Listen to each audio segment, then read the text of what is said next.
flashing lights of police cruisers, the sterile scent of bleach clinging to the air, the hushed whispers of neighbors. These are the familiar ingredients of a tragedy. They paint a scene of loss, of unanswered questions, of a life abruptly extinguished. In the annals of true crime, certain cases linger, shrouded in an enigmatic mist, the truth eluding capture like a phantom in the night. One such case involves the untimely death of Eve Lolo Ferrari Valois, a name that once resonated with a certain notoriety. Her story, truncated by circumstance, remains an open wound, a puzzle with missing pieces. To understand the weight of this tragedy, we must first delve into the life of Eve Valois. Born Eve Genevieve Alouche on September 11, 1963, in Grasse, France, her early life was far removed from the glittering, often sordid world she would later inhabit. Grasse, a town nestled in the hills of the French Riviera, is renowned for its perfume industry, a place of delicate scents and quiet artistry. It was a far cry from the loud pronouncements and amplified physicality that would define her public persona. Growing up, Eve was described by some as an ordinary girl, with dreams and aspirations that likely mirrored those of many young women. However, a deeper yearning for something more, for recognition and perhaps escape, seemed to simmer beneath the surface. She later adopted the moniker Lolo Ferrari, a name that would become synonymous with a particular image, a carefully constructed brand. The moniker itself evoked a sense of exaggerated glamour and perhaps a hint of danger, a stark contrast to the pastoral origins of her youth. Lolo Ferrari cultivated an identity, a persona that was as much a product of the media as it was of her own design. Her striking appearance, characterized by her surgically enhanced figure, an aspect she openly embraced and promoted, catapulted her into the world of adult entertainment. She became a recognizable figure, her image plastered across magazines and broadcasts, a testament to her ability to command attention. She capitalized on this, transforming herself into a global celebrity, an icon of a particular niche of popular culture. This notoriety, however, came with a price. The constant scrutiny, the pressures of the industry, the weight of the carefully constructed facade. These are burdens that can suffocate even the most resilient of souls. The world of adult entertainment is notoriously unforgiving, demanding perpetual reinvention and often exposing its participants to exploitation and judgment. The exact details surrounding Lolo Ferrari's life are often obscured by the nature of her profession and the subsequent circumstances of her death. The public image was carefully curated, but beyond the glamour and the headlines lies a human being with vulnerabilities, dreams, and struggles. It is easy to reduce her to a caricature, to dismiss her based on preconceived notions and the sensational aspects of her career. But beneath the surface of the public figure, there was a person. There was a life, with its own complexities and heartbreaks. Her relationships, particularly her marriage to Eric Vigier, who also played a significant role in managing her career, were often subjects of public fascination and speculation. Vigier, a former boxer and her manager, was a constant presence in her life, and his involvement in her career and personal affairs added another layer to the unfolding narrative. The timeline of Lolo Ferrari's final days remains tragically unclear. On March 5, 2000, in her apartment in the picturesque, yet ultimately fateful town of Antibes, France, Eve Valois was found dead. Antibes, with its azure coastline and historic charm, typically conjures images of sun-drenched leisure and sophisticated living.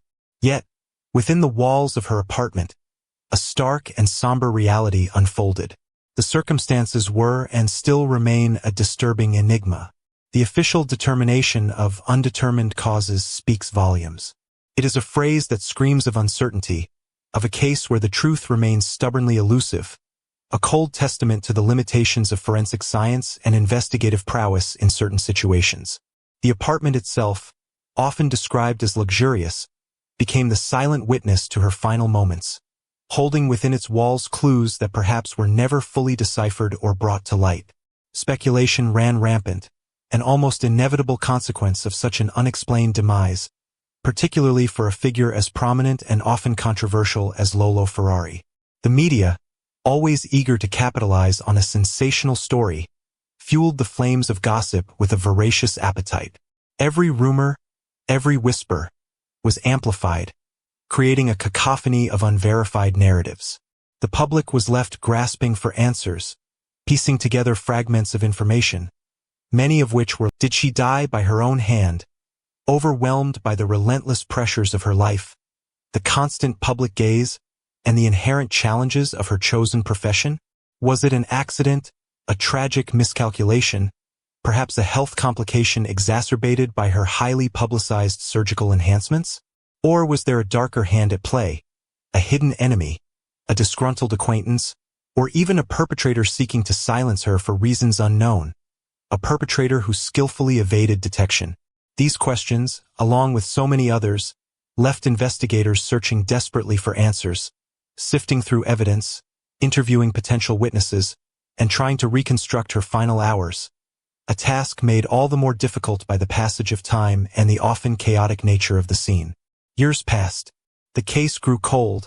The initial flurry of media attention eventually subsided, but the questions, like the persistent shadows of night, lingered. The unsolved mystery of her death continued to cast a pall over the memory of Lolo Ferrari, transforming her from a vibrant, albeit controversial, personality into a symbol of unresolved tragedy. Her family and friends were left without the closure they so desperately craved, condemned to live with the agonizing uncertainty of not knowing what really happened. This lack of definitive answers is a burden that weighs heavily on those left behind, preventing true mourning and fostering a perpetual sense of unease. The impact of Lolo Ferrari's death extends beyond the immediate circle of those who knew her. Her story serves as a cautionary tale about the intense pressures of fame, the inherent fragility of life, and the enduring, often frustrating, power of unresolved mysteries. The case stands as a stark reminder of the limitations of the justice system, of the fact that not every mystery is ever solved, and that sometimes, despite best efforts, the truth remains just out of reach. It is a somber reminder of the profound human toll exacted by unanswered questions, the void left in the lives of those affected when the final chapter remains unwritten. The media coverage of Lolo Ferrari's death, even though extensive, was often superficial. The focus was frequently on her provocative image, her controversial career choices, and the potential salacious details of her personal life.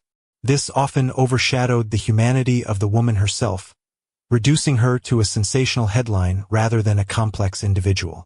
The public became more interested in the spectacle of her life and death than in the genuine tragedy that had occurred.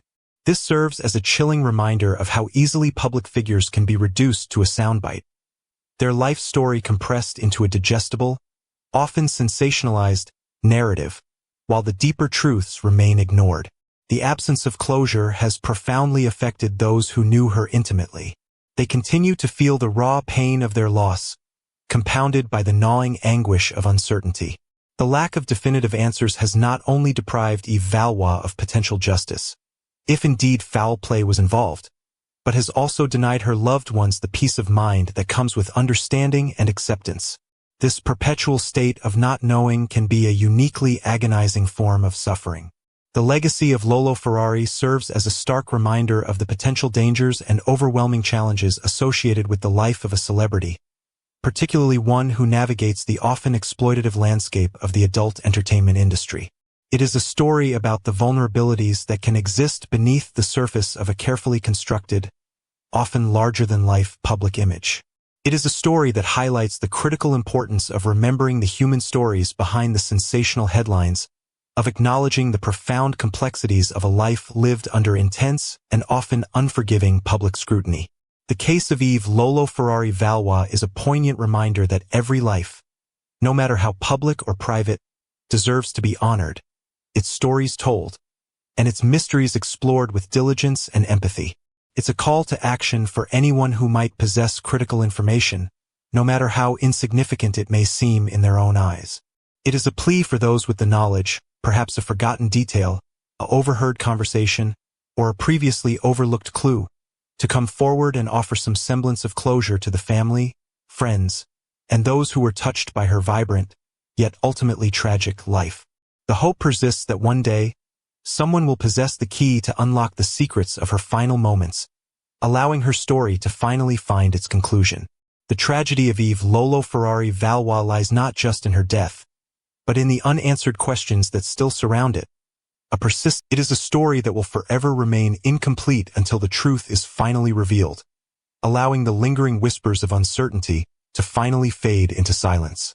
The final chapter of her life, like the unresolved climax of a great mystery, is still waiting to be written.